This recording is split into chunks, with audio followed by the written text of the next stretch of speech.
À moins que vous ayez déjà des remarques, on peut faire un temps d'échange, de dialogue, peut-être des témoignages.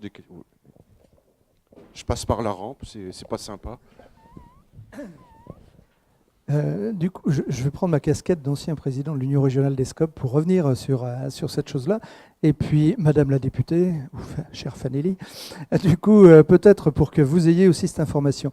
Il me semble essentiel, si on veut faire quelque chose pour la reprise par les salariés d'entreprise, qu'il faut que ce soit fait très en amont.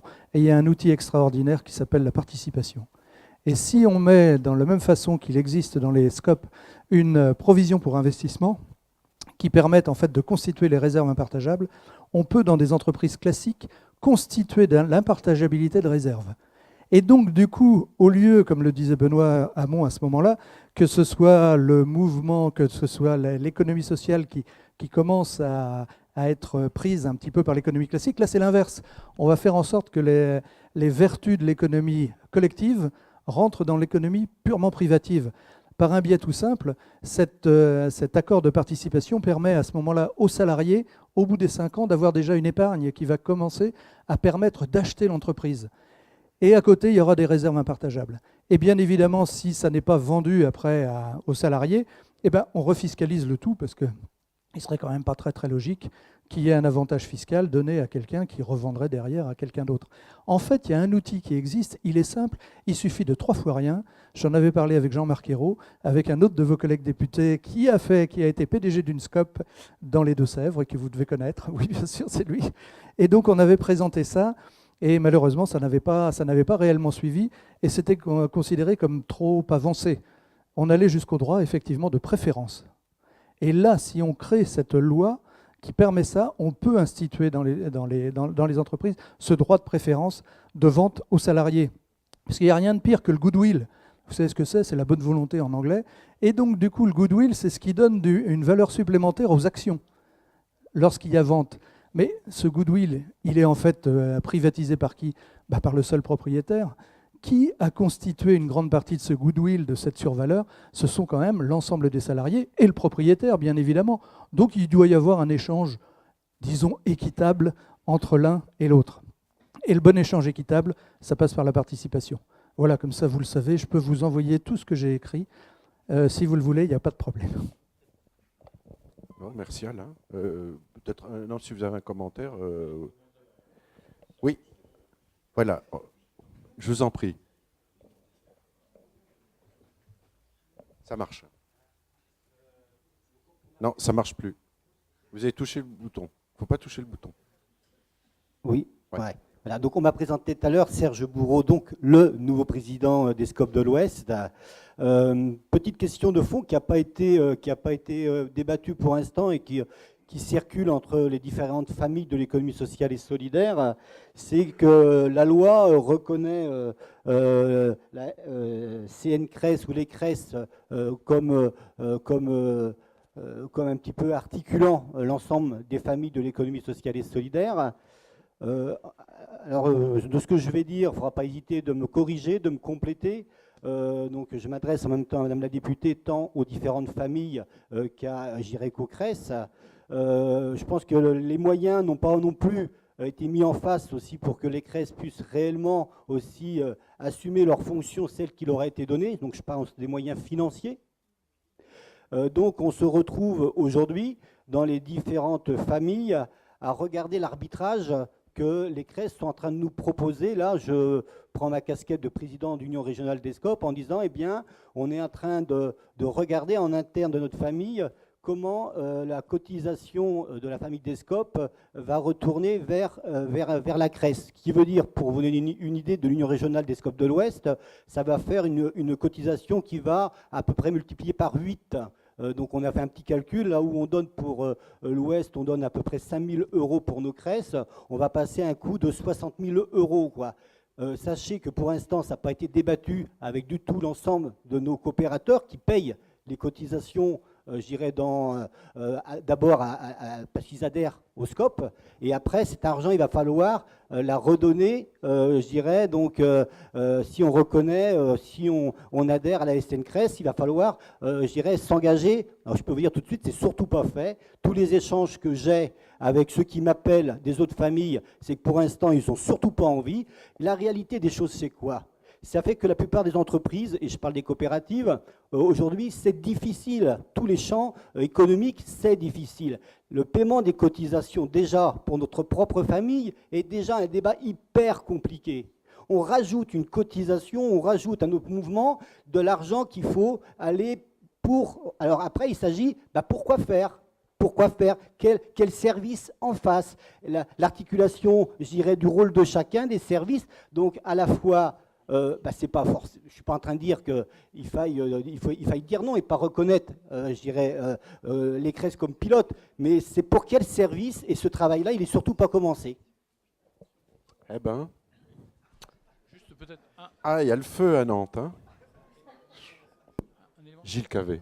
Oui, un élément de réponse, Serge, c'est que c'est pas encore décidé. Il y a aujourd'hui une réflexion qui est engagée, qui va être discutée d'ailleurs dans l'Assemblée générale extraordinaire de la CRES qui aura lieu tout à l'heure, sur l'évolution des statuts et sur les cotisations. Il y a effectivement des propositions qui sont faites, mais elles sont loin d'être décidées.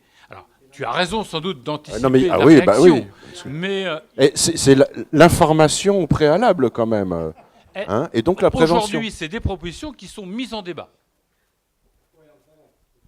Non mais vous pouvez reprendre le micro, hein. Parce qu'il y a peut-être, je sais pas, je vais passer. Voilà, non mais je pense, oui, vous l'avez dit à l'instant, l'information préalable, mais j'aurais bien voulu aussi entendre Madame la députée à ce sujet-là, parce qu'à la fois, à un moment donné, il s'agit bien de moyens qui ne sont pas mis à côté de lois qu'on met en place, quoi. Fanelli, Carré-Comte. Oui, plusieurs éléments de réponse. Bon, sur ce qui concerne les cotisations à la CRES Pays de la Loire et dans les autres CRES, je laisserai l'autonomie des acteurs. Je n'ai pas grand-chose à dire là-dessus. Par contre, là où je suis interpellée, effectivement, c'est sur le débat budgétaire global. Sur le débat budgétaire global, il y a deux sujets. Comment est-ce qu'on fait pour solliciter des moyens au-delà de l'argent public ? Et donc, c'est tous les champs nouveaux on peut essayer de développer dans la loi. Notamment, je pense à la question de l'épargne salariale, où là, je pense qu'il y a probablement la finance solidaire. Il y a probablement des marges de manœuvre sur lesquelles on pourrait très certainement arriver à mobiliser davantage de moyens pour le financement du secteur. Mais après, je ne vais pas éluder la question. Oui, il y a un débat budgétaire sur les moyens consacrés à l'économie sociale, mais pas seulement, à un certain nombre de politiques publiques. Que vous dire, on en débat beaucoup, très régulièrement à l'Assemblée nationale. Alors, est-ce qu'on a les moyens de faire autrement que ce qu'on fait actuellement ? Moi, je fais plutôt partie des députés qui pensent que oui, on pourrait faire autrement, qui pensent qu'il y a un certain nombre de questionnements qui pourraient être posés, notamment au niveau de Bruxelles, qui pensent que le dogme de l'impératif de réduction de 3% des déficits est quelque chose qui aujourd'hui nous met des contraintes qui, à mon sens, nous amènent dans le mur, je pense qu'on peut le dire comme ça, et qu'il faudrait peut-être qu'au niveau français, on mette en place un rapport de force un peu plus fort, justement, avec les règles de la Commission européenne. Et en même temps, on a voté un traité, moi je ne l'ai pas voté à titre personnel, mais un traité de stabilité, de coordination et de gouvernance au niveau européen qui nous met aussi dans certains carcans. Voilà, il y a tout ce débat-là. Et puis après, même au niveau national, il y a un débat sur, j'en ai parlé un petit peu tout à l'heure, sur la question des aides aux entreprises. Moi, je pense que les 40 milliards d'euros qu'on a mis en place sur le pacte de responsabilité, sans contrepartie et sans vérifier l'utilisation qui sera faite de ces aides publiques, et en écartant par ailleurs un certain nombre d'organismes à but non lucratif. Claude Alfandéry l'a bien souligné, ça d'ailleurs. Dans la tribune, effectivement, Claude Alfandéry en avait parlé. C'est des choix un petit peu différents. On aurait pu faire d'autres allocations de ressources. Voilà, ces débats-là existent. Ils sont très vifs, vous le savez, y compris au sein de la majorité. On en parle régulièrement dans les médias. Ils ne sont pas épuisés. Ils vont peut-être continuer. Voilà. Je ne dis pas que tout est possible et que... on peut trouver, évidemment qu'il y a des contraintes, et je nie pas du tout les contraintes, mais je pense qu'au sein de ces contraintes, il y aurait peut-être des choix de rééquilibrage qui pourraient être faits. Voilà. Mais c'est un débat beaucoup plus vaste que la seule économie sociale. À moins que la CRES ait envie d'apporter Si c'est pas la même question. Si, c'est bon, sur d'accord. la même question. Mais, Ok. je suis aussi administrateur de la CRES, donc ça tombe bien. Du coup, Frédéric Ratouy, réseau coopéré pour entreprendre des coopératives d'activité et d'emploi. Donc, sur cette question du financement qu'a évoqué Serge, à la fois, moi, on peut toujours demander plus à l'État, mais j'admire la députée dans sa posture à l'Assemblée nationale, mais force est de constater qu'elle est minoritaire aujourd'hui et qu'elle va le rester encore pendant un certain nombre de mois, voire d'années. Donc, voilà. Enfin, d'années, attendez, vous allez un peu vite. Vous. Non, je ne vais pas vite, vous verrez, on en reparlera. Moi, je vous prends au défi de vous revoir dans 2017 et on en reparlera. Et du coup, oui, on va dans des mois et des années qui vont être beaucoup plus difficiles qu'elles n'ont été pour nous jusqu'à présent, malgré la loi. C'est bien ça le paradoxe qu'il va y avoir, c'est que malgré cette loi-là, on va potentiellement être tous de plus en plus en difficulté. Pourquoi ? Parce qu'en effet, des décisions politiques à un niveau plus haut n'iront pas forcément dans le sens de plus de moyens vers nos entreprises. Donc, concernant le financement de nos activités, notamment de la CRES, si on croit encore à cet outil-là sur les territoires, il va falloir qu'on fasse des efforts d'autofinancement et d'aller piocher dans nos tirelires. Si on n'est pas capable nous-mêmes de financer une grande partie de nos outils et de nos besoins, je pense qu'on s'en trompe d'histoire pour les années à venir et qu'en effet, ce n'est pas simple, mais si on ne fait pas ça demain, l'effet levier, le changement d'échelle, on peut s'asseoir dessus. Parce que du coup, il faut qu'on arrive, et je n'ai pas la solution, mais c'est pas en criant à chaque fois c'est de la faute de l'État, c'est de la faute de l'État qu'on va y arriver. Donc du coup, je pense qu'il faut qu'on arrive à avoir une culture un petit peu plus agressive sur la capacité nous-mêmes à générer des modèles d'autofinancement. Et puis, on n'en a pas parlé encore aujourd'hui parce qu'on parle beaucoup d'argent, mais il y a beaucoup de mouvements qui se développent aujourd'hui sur des choses non monétarisées. Et Philippe Bertrand le sait bien, à courir la France. Il y a plein de modèles aujourd'hui qui, dans les monnaies locales, dans tout un tas d'outils, vont mixer aujourd'hui des choses qui vont être monétaires et non monétaires. Et sans doute que l'économie sociale et solidaire a des choses à inventer dans ce domaine-là, parce qu'on y sera sans doute contraint dans les années qui viennent, mais on peut explorer aussi ces choses-là, et je pense qu'il ne faut pas se fermer la porte en effet, de l'innovation sociale, comme vous l'avez cité tout à l'heure, pour qu'on n'en arrive pas à, en effet, une économie sociale des quartiers plutôt favorisés et plus grand-chose ailleurs. Merci pour le témoignage. La CRES voulait peut-être réagir. À propos d'échelle, Hervé Gouil, que vous connaissez peut-être, aussi acteur du monde coopératif, dit c'est pas l'échelle qui pose problème, c'est le mur sur lequel on le pose. Oui, merci Céline Durand, donc déléguée générale de la CRES. Juste sur la question des financements, qui est un épineux problème aujourd'hui, c'est vrai que le réseau des CRES, dont la CRES des Pays de la Loire, on regrette qu'il y ait une loi, enfin pas qu'il y ait une loi sur l'ESS en tant que telle, ça au contraire pas du tout, mais qu'il y ait des missions qui soient prescrites, quasiment de service public, aux CRES, à l'instar des chambres consulaires, des autres chambres consulaires, que sont les chambres de commerce d'industrie, les chambres régionales de l'agriculture, et que donc c'est très bien qu'il y ait cette reconnaissance-là, mais qu'en même temps, on n'ait pas travaillé sur le comment. Alors pas forcément le comment tout de suite, forcément avec que de l'argent public, mais comment on fait une agrégation de plusieurs sources de financement. Donc ce qui fait qu'aujourd'hui, on se retrouve dans une position d'attente d'un certain nombre d'acteurs, des collectivités territoriales, de l'État. Nous on le voit, quand on rencontre l'État, la région ici, ils sont dans des attentes terribles. Les acteurs de terrain sont dans des attentes terribles parce qu'ils nous disent, bon ben voilà, vous avez cette mission-là. On a 7 missions qui nous sont fléchées. Mais à côté de ça, on n'a pas du tout réfléchi au modèle économique des chambres régionales de l'économie sociale et solidaire qui sont érigées au même rang que les chambres consulaires.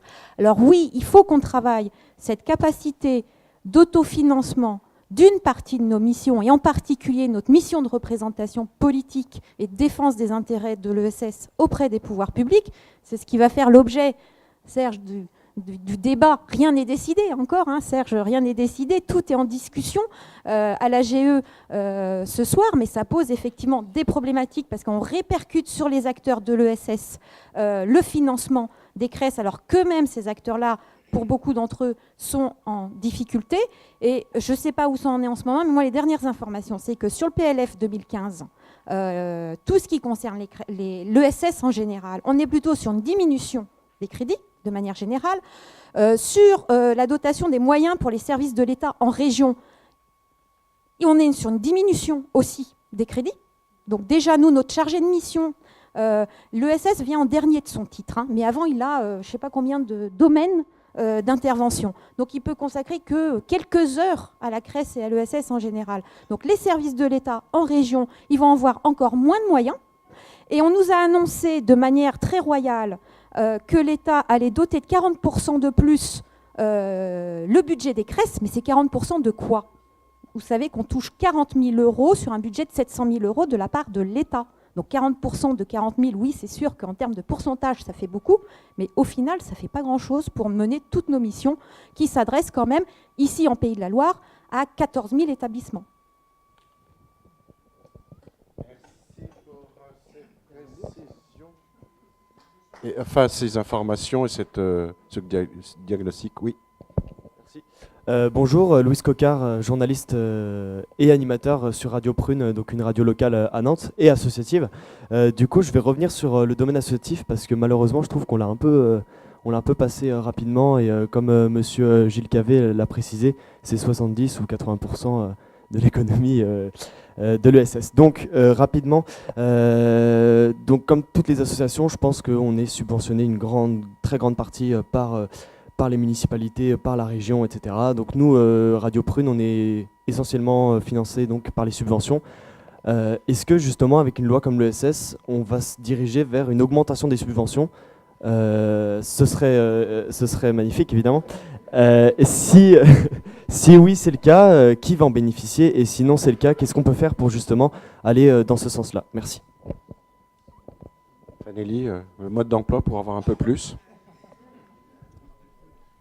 Bah, honnêtement, je ne vais pas répondre grand-chose de plus que ce que j'ai dit tout à l'heure sur le débat sur les financements publics. Hein.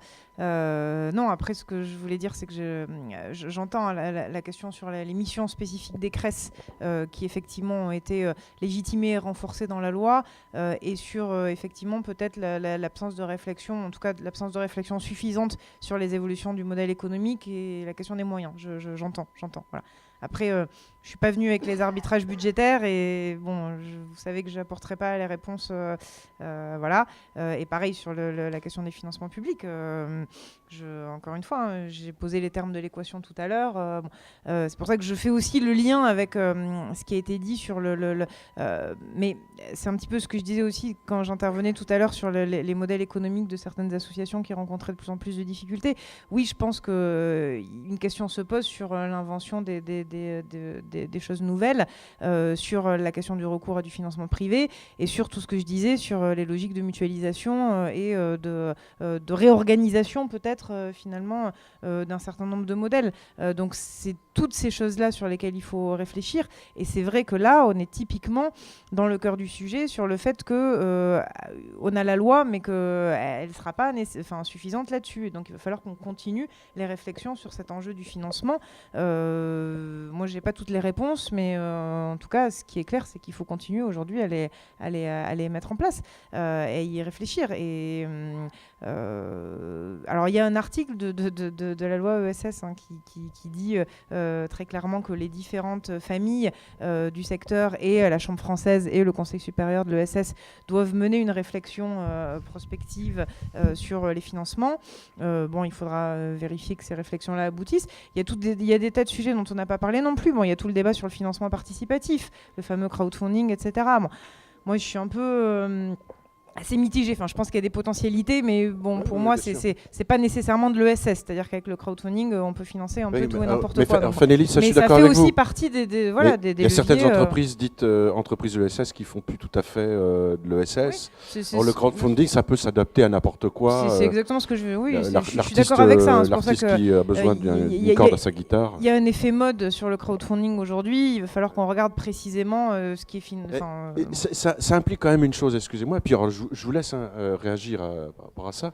C'est toujours ce fameux changement d'échelle. Moi, j'en reviens à cette histoire de territoire. L'ESS a deux spécificités. L'homme, enfin, les hommes, l'utilité sociale, une voix, une personne, une voix, la participation, la fidélisation aux grandes coopératives bancaires, mutuelles, parce qu'il y a la proximité, parce qu'on on participe à l'évolution de la coopérative et aux décisions, et aussi de la mutuelle.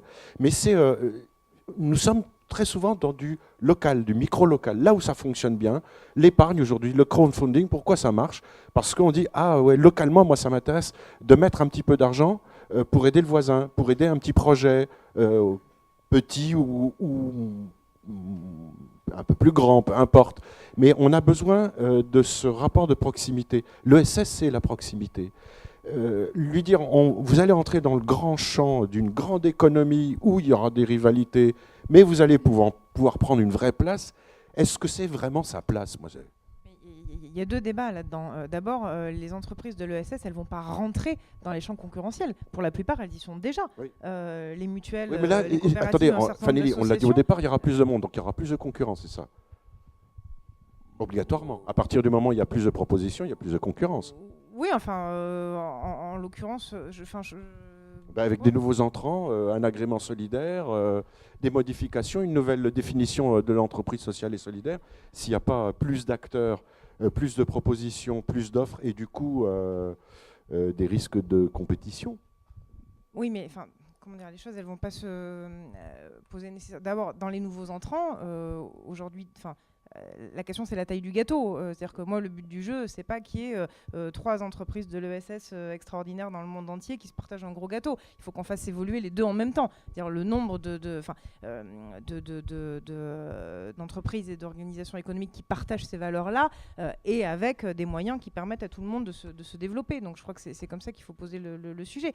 Et encore une fois, les entreprises de l'économie sociale et solidaire, pour la plupart d'entre elles, donc, sont déjà dans ces environnements concurrentiels, sont déjà pour beaucoup dans de l'économie de marché. Donc c'est comment est-ce qu'on fait pour les aider dans ce contexte-là. Après, il y a du coup, j'ai perdu le deuxième élément que... Après, je parlais de proximité. Si, changement d'échelle. D'échelle. Le changement d'échelle, alors il faut faire attention avec ça. Moi, pour moi, le changement d'échelle, ça veut dire qu'il faut que l'économie sociale et solidaire, dans sa globalité, prenne plus de place dans l'économie dans son ensemble et que le rapport de force, entre guillemets, entre l'ESS et l'économie capitaliste classique soit modifié et qu'on puisse avoir une ESS plus importante. Après, c'est pas forcément de la course à la taille dans chaque structure. Et c'est là où il faut faire la différence. Moi, je ne suis pas nécessairement favorable à ce que, même si malheureusement c'est des logiques qu'on voit sur les territoires, hein, bon, une petite mutuelle aujourd'hui n'a plus beaucoup de chances d'existence. Les associations sont poussées de plus en plus au regroupement. Est-ce que c'est une évolution positive? J'en suis pas convaincue. C'est-à-dire que moi, je ne suis pas pour dire que le changement d'échelle doit s'appliquer à chaque entité en lui disant il faut grossir. Pas nécessairement. Ça sera vrai pour certains projets associatifs, mutualistes, coopératifs. Ça ne sera pas une généralité. Donc il faut toujours faire cette précision. C'est le changement d'échelle dans son ensemble, mais ça n'est pas incompatible avec le fait de garder des logiques de petites entités sur les territoires. Et certaines seront petites, certaines seront grosses. Enfin, je crois qu'il n'y a pas de règle. Voilà, faut arriver à faire coexister tout ça. Thierry Patou, et après, je vous tends le micro. Oui, alors Thierry Patou et Gilles Cavé, peut-être. Ce moment du débat me donne l'occasion d'intervenir sur une des difficultés auxquelles les mutuelles sont confrontées et vont être confrontées, et c'est hélas pas la loi qui va nous faciliter les choses. Vous avez parlé de démocratie participative, vous avez parlé de proximité, et aujourd'hui, c'est réaffirmé dans la loi, c'est très bien, mais les règles prudentielles auxquelles les mutuelles sont soumises vont à l'encontre de ça. Il y a une dizaine d'années, il y avait 3000 mutuelles. Aujourd'hui, il en reste 450. On arrive à avoir, par la force des choses, hein, c'est une loi de la nature, hein, l'homme se regroupe pour faire face, et donc les mutuelles, sous la contrainte des directives européennes, sous la contrainte des règles prudentielles, sous la contrainte des principes européens qui disent, pour la protection du consommateur, vous devez constituer des réserves prudentielles gigantesques. Les mutuelles se regroupent. Et aujourd'hui, vous parlez d'échelle, moi je parle de taille. On arrive à la constitution de très très grands groupements mutualistes. Alors c'est très bien pour le consommateur, parce que, on l'a bien vu, malgré la succession de crises sociales, économiques et financières, il n'y a aucune mutuelle qui a été mise en difficulté. Ça veut dire que le modèle est bon, mais on a un problème pour faire vivre la proximité et la démocratie. Aujourd'hui, les mutuelles, c'est René Telade qui avait dit ça. Il avait dit, alors je vais le lire parce que je me trompe tout le temps, il avait dit les mutuelles ne sont pas des entreprises comme les autres, mais comme les autres, ce sont des entreprises. Il avait déjà inventé la loi sur l'économie sociale. Aujourd'hui, une mutuelle, elle vit avec des militants. Mais on a de plus en plus de difficultés à trouver des militants parce que le siège est souvent loin. Alors on a trouvé des parades. Et il y a vraiment, je trouve, une ambiguïté entre ce qu'a figé la loi sur l'économie sociale en termes de principes et les règles qui nous sont soumises. Mon voisin de gauche parlait tout à l'heure de la loi fétale sur les banques. Aujourd'hui, les mutuelles, les assurances et les banques sont sous la même autorité, l'autorité de contrôle. Et ils ne font pas de différence. Ils font pas de différence. Donc tout ça me semble un peu antagoniste. Voilà. Et très très compliqué pour nos mutuelles. Gilles Cavé. Oui, peut-être tenter d'apporter des réponses. Rapidement, parce qu'il y a d'autres questions. Oui, rapide. Réponse aux premières effectivement, questions. Ouais. D'abord, ce qu'il faut savoir quand même, parce que c'est important, les financements privés, d'après en tout cas le rapport Bocquet, sont en diminution depuis ces dernières années. C'est-à-dire que d'un côté, on a bien... Gilles, collez bien le micro pour qu'on vous entende. Il y a bien une diminution des financements publics, mais il y a aussi une diminution des financements privés pour ceux qui essayent d'aller en chercher. Donc c'est un constat. Sinon, effectivement, la loi n'apporte aucun financement. Elle légitime la subvention, qui avait un peu perdu de sa force, puisque on a notamment les collectivités qui ont un recours assez systématique à la commande publique, appel d'offres, appel de marché. Donc là, on peut revenir à ce système de la subvention, mais pour autant, ça ne veut pas dire qu'on en aura plus. Je crois qu'il faut être très clair. Alors l'autre élément de la loi, c'est plus la sécurisation de l'association. Parce que si on emprunte, on a la possibilité d'avoir recours à la BPI, par exemple, mais il faut quand même pouvoir emprunter, il faudra bien rembourser. Et puis, on a des garanties aussi qui nous sont... C'est pas toujours facile d'avoir des garanties lorsqu'on fait un emprunt. C'est des éléments de cette nature. Mais il n'y a rien qui est au niveau de l'argent. Alors, juste peut-être par rapport à tout à l'heure sur le financement des CRES, moi aussi je regrette qu'on n'ait eu aucun moyen supplémentaire pour le financement des CRES, du CNCRES, donc de la mise en place des lois, notamment parce qu'il y a besoin de ce soutien de cette forme d'économie. On parle beaucoup d'emplois, et les emplois de l'économie sociale ne sont pas délocalisables. Alors quand je vois justement le CICE, bon, j'ai un exemple à Carquefou où j'habite, avec la CEITA. La CEITA a touché du CICE, est en train de licencier l'ensemble de ses salariés. Merci. Monsieur. Yves Chaplet, je suis administrateur de base de la mutuelle Harmonie Mutuelle et puis à ce titre-là d'autres organismes tels que le FONDES, le Fonds de développement de l'économie sociale et solidaire. Et sur le débat financier à propos des CRES notamment, on parle des moyens, et c'est très bien sûr, c'est important, mais quand même, il me semble que la question centrale, c'est la question des objectifs. Et ça, c'est occulté dans les débats. Enfin, tout du moins, pour moi, je suis un peu peut-être naïf comme question, mais je n'ai pas vu quel était le projet réel de la CRES. Et partant de là, à partir du moment où il y a projet, il y a la recherche de moyens à mettre en œuvre en face. Donc je trouve que ça mériterait, pour quelqu'un comme moi, tout du moins, d'avoir cet éclairage, parce que je pense que pour moi, ça manque de lisibilité. Merci. Si vous... des commentaires. Moi, j'en ai un plus large qui correspond un peu à l'incompréhension populaire aujourd'hui. Je dis sommairement, parce que c'est une façon de résumer un peu la situation. Je reprends une phrase de Jean Viard, vous connaissez certainement, le sociologue, qui est assez tonitruant comme ça, il nous fait des grandes catégories traversées de l'histoire. Il a parfois des formules un peu caricaturales, mais pas complètement fausses, évidemment. Il dit on vit dans un bonheur privé, mais dans un malheur public. Alors, sans aller jusque-là, il y a un souci aujourd'hui. Je trouve que, je rappelais, donc, Fanelli, vous avez dit la loi vient d'en haut et l'ESS vient d'en bas. C'est vrai que c'est d'abord les hommes, les femmes, donc les citoyens, les gens qui, beaucoup dans la ruralité au passage, mais pas uniquement évidemment, qui s'activent, qui trouvent des solutions, qui n'attendent pas que la fameuse crise, qui n'en est plus une, mais qui est un fait maintenant établi qui ne fait que se prolonger, comme vous l'avez vu, trouve des solutions, invente, avec peu de moyens, et très souvent crée de nouvelles richesses et de nouveaux liens. Ça, c'est important. Ce qu'on ne comprend pas, c'est effectivement cette dissociation entre une sorte de démocratie citoyenne, aujourd'hui il y a une remise en cause de la démocratie, et on va dire une démocratie politique. Il y a un clivage entre les deux. Alors pourquoi? Il y a une raison, et l'ESS en est un bel exemple, c'est que l'ESS prône des valeurs qui sont essentielles, elles ont fait leur preuve pendant 2 siècles, comme le disait Victor Hamon tout à l'heure, ou presque bientôt 2 siècles, sur la gouvernance, sur la proximité, sur la solidarité, sur les rapprochements au sein même d'une entreprise, des partages, des prises de bénéfices qui ne sont pas du profit, comme des grandes entreprises du grand capital. Et en face, on a quand même un État, toute politique confondue, qui continue à être majoritaire sur de grandes entreprises, avec des patrons qui partent avec d'abord des émoluments mensuels qui sont vertigineux, et avec les fameuses retraites chapeau, puisqu'on en parle beaucoup, c'est le retour du haut de forme, vu la taille de la retraite chapeau.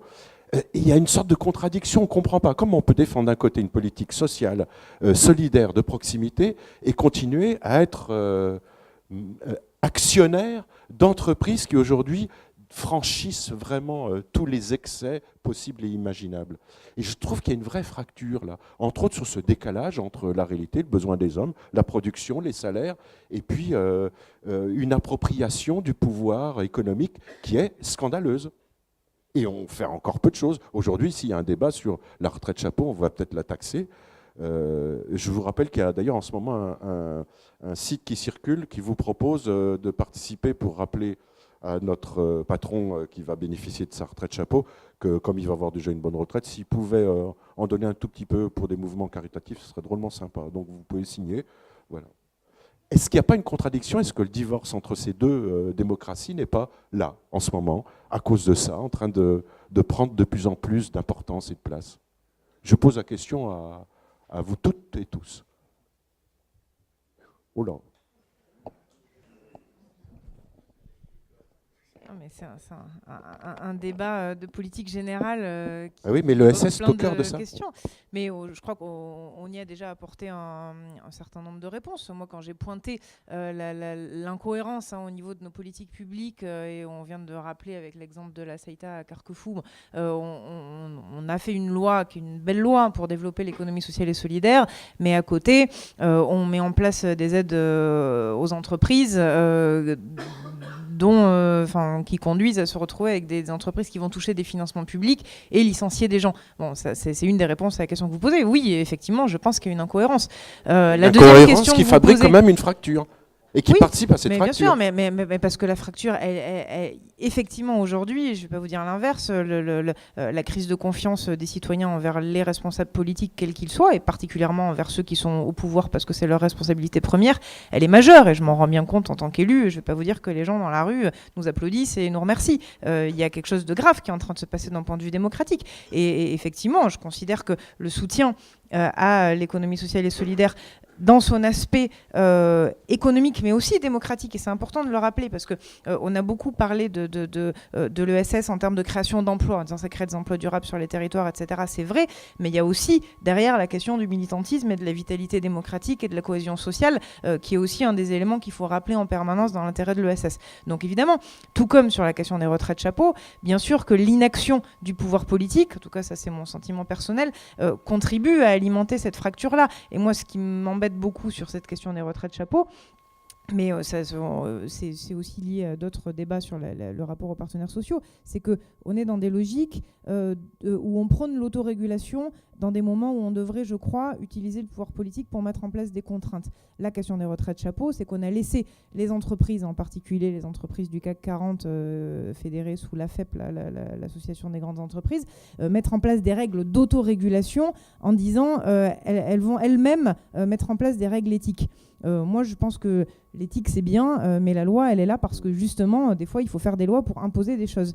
Et quand on renonce à utiliser le pouvoir politique pour imposer un certain nombre de choses, on s'expose à des situations comme on le vit là, avec des injustices criantes sur lesquelles on se trouve inactif. Donc moi je pense que plutôt que l'autorégulation sur un certain nombre de sujets, il faut arriver à mettre en place des logiques un peu plus contraignantes et que le pouvoir politique assume ses responsabilités en disant là on peut pas, là on fait pas, et on agit et on laisse pas les choses se réguler par elles-mêmes, parce que malheureusement ça ne marchera pas toujours tout seul, quoi. Réaction. Non, je n'ai pas envie de réagir là-dessus. Moi, je ne vais pas vous faire de misère par rapport à la mise en œuvre d'une politique. C'est pas de ça que je veux parler, parce que je ne suis pas non plus de ceux qui attendent tout de l'État. Donc, à partir de là, j'essaie de me dire, je suis président d'Harmonie Mutuelle, du groupe Harmonie Mutuelle. Donc, non, ce que j'ai envie de faire partager, c'est, vous savez, on a deux métiers, le métier assurantiel et le métier de ce qu'on appelle l'offre de soins et de services. Sur le métier assurantiel, je ne dirais pas autre chose que ce qu'a dit mon collègue tout à l'heure, à ceci près que, néanmoins, il y a des possibilités. Aujourd'hui, nous sommes en train de mettre en place une offre pour permettre l'accès à la complémentaire santé dans des conditions plus favorables. Bon, c'est issu des dispositions qui ont été prises, donc nous le faisons, voilà, on n'a pas besoin de... on y arrive, bien. Le point sur lequel je voudrais en particulier insister, je ne suis pas particulièrement préoccupé par les financements divers et variés de telle ou telle structure fédérative ou autre. Je suis préoccupé dans le champ de la santé qui m'intéresse par les réponses à apporter aux besoins de la population. Des réponses qui sont immenses. C'est un secteur qui aujourd'hui est encore assez fortement marqué par l'économie sociale et solidaire. J'entends bien entendu qu'il le reste, et ce n'est pas gagné, loin de là, dans les différents secteurs, que ce soit l'hospice, encore moins, que ce soit le médico-social ou autres secteurs d'accompagnement de la personne. Or, les besoins sont immenses. Je rappelle quand même que tout ça, ça fait 20% du PIB. Les besoins sont évidemment immenses pour les raisons maladie chronique, vieillissement de la population, que sais-je, tout le monde connaît ça, je ne m'attarde pas là-dessus. Cela dit, ce à quoi je veux revenir, c'est qu'un groupe comme celui que je préside, il s'intéresse à ces questions-là et il se dit comment mon statut d'économie sociale peut être exploité dans les meilleures conditions pour pouvoir être encore plus acteur que nous le sommes. C'est ça la vraie question. Qu'est-ce qu'on a comme questionnement aujourd'hui? Donc on est acteur pour notre métier assurantiel, on est acteur de l'économie sociale, on a même un statut particulier. Pour les activités d'offre de soins et services, on a un statut particulier de mutuelle, peu importe le code de la mutualité, je ne rentre pas dans les spécificités. Et il se trouve que nous développons d'autres statuts. Des statuts de société anonyme, des statuts associatifs qui ne cadrent pas dans nos spécificités. Et un des problèmes, si vous voulez, ce que nous souhaitons, c'est pouvoir faire en sorte que, je dirais, la structure mère puisse accueillir en son sein la structure fille. Or, statutairement, c'est des choses qui ne sont pas possibles, qui n'étaient pas possibles. Et je pense que ça, aujourd'hui, dans l'activité, je veux dire clairement, dans le groupe que je préside, la moitié de nos activités, à peine la moitié, nos activités de soins et de services sont exploitées dans un statut qui n'est pas spécifiquement de l'économie sociale. Mais, bien entendu, les capitaux sont de l'économie sociale. Et pourquoi nous faisons ça? C'est pour, quelque part, rentabiliser ou donner de l'efficacité aux capitaux investis. C'est ça notre problème. Et je pense d'ailleurs que dans la loi, le fait que des sociétés qui ne seraient pas sous statut économie sociale, moi j'aime bien quand c'est des sociétés qui sont issues de la société mère de l'économie sociale. Autrement dit, cette fluidité Le débat, il est un peu dans la fluidité entre les statuts. J'ai constaté d'ailleurs que les SCOP avaient un peu le même débat que nous, d'ailleurs, là-dessus. Parce que j'ai vu des SCOP créer des SA. On est bien d'accord. Donc, je pense que c'est cette fluidité-là qui est nécessaire. Alors, on va me dire, vous créez des SA, vous perdez votre âme. C'est pas de savoir si on perd notre âme. C'est de savoir si, pour répondre à tel besoin, nous sommes obligés de passer par ce statut-là. Alors, de deux choses l'une, ou bien on se dit on ne prend pas le statut et on ne crée pas, ou bien on satisfait le besoin. Donc voilà, je pense que le débat de l'économie sociale, il est bien entendu, la loi ouvre des portes, pas très grandes, certaines un peu, pas beaucoup, etc., etc. Mais je dirais quelque part, c'est comment on se met dans des logiques de développement. Je ne veux pas rompre l'harmonie, mais je vais reprendre le micro pour qu'on ait le temps de vous répondre. C'était facile, ça, mais je le fais. Victor Ramon. Oui, 2 ou 3 réflexions donc, sur ce qui vient d'être dit et qui me fait venir 2 ou 3 idées en tête. La première, on a tous entendu ce matin à la radio ou à la télévision que l'entreprise Jeannette à Caen avait été rachetée donc, par un investisseur, mais grâce au crowdfunding, où il y a eu 1000 personnes qui se sont trouvées solidaires pour dire on amène de l'argent, ils ont apporté 700 000, ça a permis aux banques de financer, et voilà donc 30 emplois sauvés. Ce n'est pas une entreprise de l'économie sociale et solidaire, mais ils ont fait ce qu'on fait dans l'économie sociale et solidaire. Donc je dis bravo. Deuxième chose, il y a presque 40 ans désormais, je me suis retrouvé en Californie, et les Californiens donc, m'expliquaient quelles étaient les sources de la créativité chez eux. Et donc, ils employaient un mot que je regardais après dans le dictionnaire, anglais-français, Briar Patch. Briar Patch, pour eux, c'était en situation difficile, il faut que nous regardions, je dirais, les chemins, donc le mot Briar Patch, les chemins dans un fourré. Autrement dit, c'est nébuleux, c'est difficile, on change vraiment de paradigme total. Il faut que tout le monde soit créatif, se repose des questions pour trouver le chemin de la réussite. Troisième idée, on parle de RSE en définissant responsabilité sociétale d'entreprise ou sociale. En fait, c'est comme si c'était une obligation venant encore d'en haut. Et si on l'appelait retrouver du sens ensemble. Ça part du bas et c'est plus, je dirais, plus dans nos gènes à nous, entreprises de l'économie sociale et solidaire. Enfin, tout à l'heure, je relis la question du représentant donc, de l'association Radio Prune, si j'ai bien compris, avec les propos de M. Clergeau. Je pense qu'aujourd'hui, là aussi, dans nos métiers, il faut oser clarifier les missions et puis pratiquer, je dirais, la mise en commun d'un certain nombre de services. Parce que, effectivement, on ne peut plus tout attendre de l'État, des collectivités et de d'autres.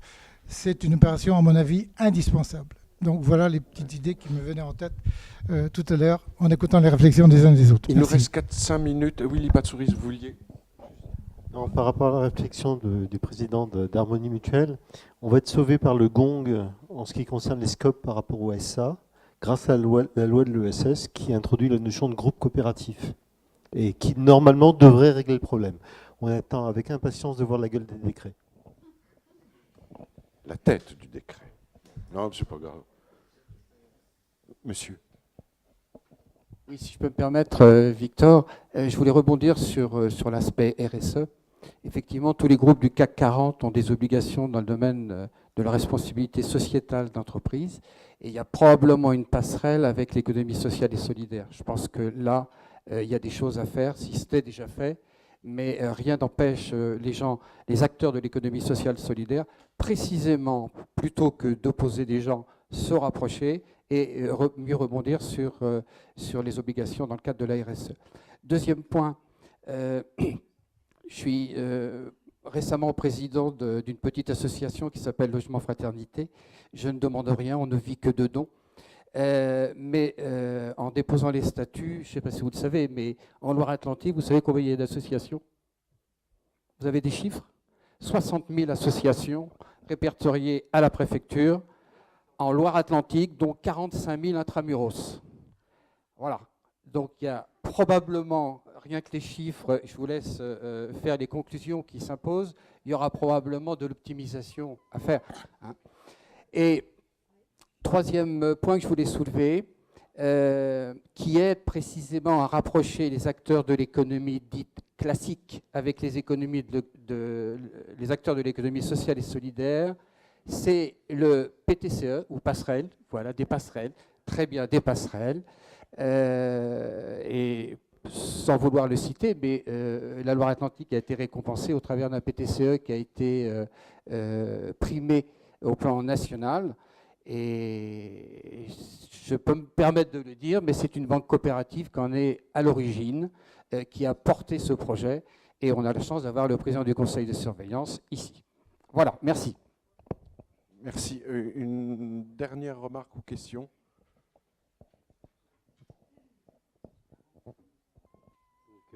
Serge Bourreau, je reprends la parole après. Pour moi, j'ai envie de dire qu'on est tous responsables, je dirais, dans comment notre monde fonctionne, le monde de l'entreprise, mais comment on vit chaque jour dans notre société. Et je pense qu'on ne peut pas oublier que dans beaucoup d'endroits, il y a vraiment du mal-être au travail. Dans beaucoup d'entreprises, dans beaucoup de lieux, je crois qu'on l'oublie, je crois qu'il faut vraiment le répéter, et que s'il y a quelque part, on doit s'interroger sur comment faire qu'il y a plus de sens au travail. Alors bien sûr, l'ESS, ça nous dit réserve impartageable, ça nous dit la non-appropriation de l'outil de travail, mais ça ne nous garantit en rien de comment on vit l'entreprise au quotidien. Et je pense qu'il y a plein de réseaux qui ne sont pas de l'ESS, qui s'interrogent vraiment sur les questions gouvernementales, le faire ensemble. Et là-dessus, on ne doit pas être en retard, car on a vraiment, si on se dit de l'économie sociale et solidaire, on a dans nos gouvernances, on a vraiment à aller chercher une autre société. Et là-dessus, on doit tous se mettre au travail. Merci. Merci. Je voudrais donner la parole à... je ne connais pas leur prénom, mais ce n'est pas grave. Parce que l'ESS a parfois, à travers certains représentants, 2 siècles d'histoire, mais l'ESS peut avoir 21 ans, et je trouve ça très sympathique. Donc ils sont étudiants dans une des formations encore unique en France. C'est un petit problème, c'est l'enseignement aussi. Tous les enfants font dans un club de football, de pétanque, de volley. Ils ne savent pas qu'ils sont dans l'ESS, puis ils s'en moquent d'ailleurs. Mais ce serait bien qu'on leur rappelle en quoi ça consiste, ça commence à l'école, et puis qu'il y ait des formations. Comme vous le disiez tout à l'heure, j'aime bien, moi à chaque fois ça tilte à l'oreille, on parle beaucoup d'emploi, on ne dit jamais travail. Et moi je trouve que le travail c'est vachement bien, c'est de la formation, le travail, il y a des métiers derrière. C'est pas de l'emploi avec une case qu'on remplit. Et dans l'ESS, il y a du travail et des métiers qui se développent. Alors là on se lance, vous êtes donc en licence, c'est ça? Bac plus 3, économie sociale et solidaire et qui seul? Bonjour. Et commerce équitable également. Donc le commerce équitable, c'est un peu une branche d'économie solidaire. Donc c'est pour ça que c'est intéressant d'en parler aussi. Mais bon, c'est pas le débat d'aujourd'hui. Notre formation, comment dire? Non mais j'ai un peu la pression là. Les perspectives, c'est d'abord de rencontrer un maximum d'acteurs de l'économie solidaire et du commerce équitable pour pouvoir avoir des différents points de vue, parce que tout le monde n'est pas d'accord, on l'a bien vu aujourd'hui. Également connaître les métiers. Donc on a plusieurs professeurs qui étaient ici, Monsieur Ratouille qui est parti, qui est intervenu tout à l'heure, Monsieur Chocteau qui tweet depuis tout à l'heure, et Madame, je ne sais plus... Le Pochard. Donc voilà, c'est... Il n'y a pas de souci. Simplement, par rapport à ce qui s'est dit, parce qu'il y a des freins, il y a des questions, il y a des interrogations, il y a des craintes, puis il y a des enthousiasmes. Est-ce que ça vous porte dans votre formation? Vous dites, on a choisi la bonne voie, ou oh là là, il y a du grabuge, c'est pas très clair, on va peut-être dériver, et on va prendre une autre voie, non? Très compliqué à répondre. C'est intéressant d'essayer de se mettre un peu au cœur du côté pratique, parce que nous on voit le côté théorique, donc là on a des acteurs qui nous parlent un peu de ce côté pratique. Il y a des choses qui ont l'air d'être plutôt positives, d'autres plutôt négatives. On va essayer de... Du coup, en fait, nous, on est une petite association d'étudiants en même temps. Et en fait, on a un projet de commerce équitable. On va développer des coopératives de commerce équitable dans des pays en développement dans l'année. Donc, on lance un crowdfunding courant décembre ou janvier, qui va consister à nous aider à financer nos projets. Donc, comme vous le savez tous, au niveau des financements des associations, c'est un petit peu compliqué, donc on est un peu dans le même cas. Donc du coup, ce sera pour nous permettre de développer l'activité économique de pays en développement, par définition le commerce équitable. Donc notre association s'appelle Cultivons l'éthique, donc vous pourrez nous rechercher sur le crowdfunding dans plusieurs mois, donc on communiquera là-dessus. Donc voilà. Ouais, pardon ? Le titre de la formation, c'est le DES Equisol. Le DES Equisol, D-E-S-S Equisol. A-D-E-E-S. Zut. Ah, je crois que c'est bien des... Bon, enfin bref. Une petite question, alors une dernière. Vous avez de la chance. Moi, j'avais une petite question sur l'ESS, justement. Est-ce qu'on ne manquerait pas un peu de base conceptuelle? Parce qu'on sait que dans le capitalisme, on a l'histoire de la main invisible, etc. On sait que ce n'est pas possible. Mais au moins, ça fixe un cadre. Parce qu'on dit qu'on veut changer de modèle économique. Mais il n'y a pas de... J'ai pas l'impression qu'il y ait de vrais concepts économiques autour de l'ESS, en fait. Eh ben... qui apporte sa contribution? Bon... Alain, comme ça il aura le mot de la fin. Alors c'est très bien d'aller à l'université et puis de connaître Adam Smith, La main invisible. Bon, c'est quand même les classiques et les néoclassiques. Hein. C'est pas effectivement ma tasse de thé. Je préfère que tu lises Keynes. Déjà, c'est déjà à mon avis un peu plus élaboré. Et puis là, c'est pas la main invisible, c'est l'intervention de l'État. Donc c'est quelque chose d'autre. Et puis tu peux lire Marx aussi. Parce que du coup, il a apporté un certain nombre de choses très intéressantes dans l'analyse économique. Et puis, il y en a plein d'autres maintenant d'analystes diverses et variées. Mais en ce qui concerne l'économie sociale, le manque d'intellectuels ou le manque... Non, tu relis Charles Gide, déjà, et ben voilà, tu auras découvert toute la coopération déjà depuis plus d'un siècle et demi. Et puis, tu vas chercher l'histoire des équitables pionniers de Rochdale en Angleterre, et tu verras ce qu'ils ont constitué en 1830. Aux mêmes époques, en France, il y avait l'association équitable également des artisans en doré, qui ont créé la première SCOP, la première coopérative sous forme de coopérative ouvrière, de fait. Et ces gens-là, en fait, avaient énormément de penseurs. Mais effectivement, ils sont moins connus. Pourquoi ? Parce que du coup, le modèle dominant est le modèle capitaliste. Et donc, à partir de ce moment-là, les modèles dominants également dans les écoles sont les penseurs du modèle dominant, bien évidemment. Mais recherche, je vais te donner ma carte et puis je vais te donner tout un laïus sur un certain nombre de penseurs et tu verras qu'il y en a d'excellents, mais vraiment de très très excellents. Il n'y a pas que Charles Gide, il y en a plein d'autres. Et j'ai parlé que de mon secteur coopératif. Mais pour la mutualité, ah ben alors là, pour la mutualité, écoute, j'en fais partie. On en a fait partie tous les deux, la mutuelle. Alors là, quand même.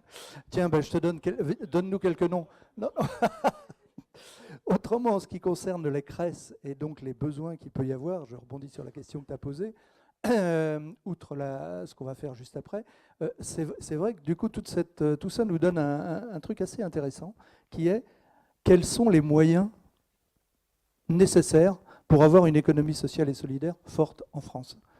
En fait, un certain nombre de réseaux ont su se constituer par réseau. Bon, les banques, les grandes mutuelles, à notre modeste niveau, ce dont je fais toujours partie, bien évidemment, les SCOP. On s'est créé suivant des réseaux. Et ces réseaux, maintenant, ont leur propre modèle économique qui fonctionne. Et donc, les CRES sont venus après coup. Le modèle de 1818, vous imaginez, au bout de 2 siècles, tout est constitué. Dans les SCOP, ça date d'avant la Seconde Guerre mondiale, bien avant, l'association ouvrière l'association des AOP, des associations ouvrières de production. Et la loi de 47 a apporté un certain nombre de choses. Donc les CRES sont venus après. Pourquoi ? Parce que du coup, les GRC et les GRCM ensuite ont voulu faire en sorte qu'il n'y ait pas qu'un groupement national de la coopération et un groupement national de la mutualité au niveau national, mais que ce soit fait dans les régions. Et donc à partir du moment où ça a été fait dans les régions, il y a des GRCM qui se sont créés, puis GRCMA avec les associations. Donc à partir de ce moment-là, c'était des structures purement politiques. Et puis un jour, il s'est dit pourquoi pas faire en sorte que les CRES aient un peu de moyens. Et donc là maintenant, les moyens, c'est simple. Hein. La cotisation de la CRES Pays de Loire, je peux vous dire ce qu'elle représente, 5% du budget. Alors que plein de grands réseaux ont su se constituer des cotisations propres. Donc il faut des ressources qui peuvent ne pas passer par la cotisation, mais qui peuvent passer par d'autres formes. En tous les cas, si on veut se développer, il faut sans doute des institutions qui permettent ce développement, et sans doute un regroupement de toutes ces institutions. Merci Alain. Prochaine modification, il faudra demander peut-être au gouvernement de changer l'intitulé du secrétaire d'État, qui sera secrétaire d'État au commerce et à l'économie sociale et solidaire, secrétaire d'État à l'artisanat et à l'économie sociale et solidaire, parce que là on a tout de suite un clivage. On parlait des chambres consulaires et des CRES en parallèle, on a encore ce petit découpage. Et dans l'ESS, il y a évidemment de l'artisanat, il y a du commerce, il y a aussi de la consommation. Et quelle consommation avec tout ce qui se passe en circuit court, qui fait partie des choses très valorisées et très valorisantes en ce moment. Merci Madame Fanelli, merci à vous messieurs, bonne fin de journée, merci d'avoir participé et merci à vous toutes et tous.